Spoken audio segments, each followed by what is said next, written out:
À partir d'aujourd'hui, on peut donc tomber son masque en extérieur quand on est peu nombreux ou dans la cour de récréation.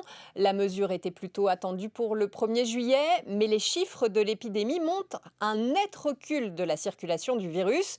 On est passé sous la barre des 5000 cas positifs par jour avec 3800 cas.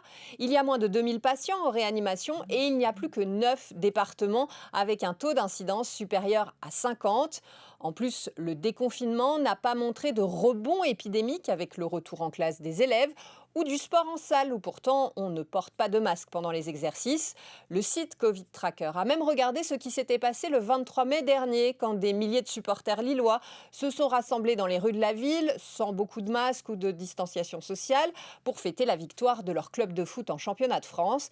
Et bien 15 jours après, il n'y a eu aucun impact sur l'épidémie.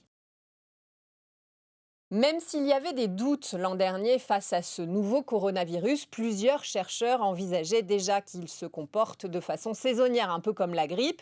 Une étude américaine publiée dans la revue PLOS ONE a même montré que les UV et la chaleur au-dessus de 35 degrés réduisaient le taux de contamination dans une cinquantaine de pays. En fait, cela fait fondre la pellicule de graisse qui protège le virus. Il survit donc moins longtemps.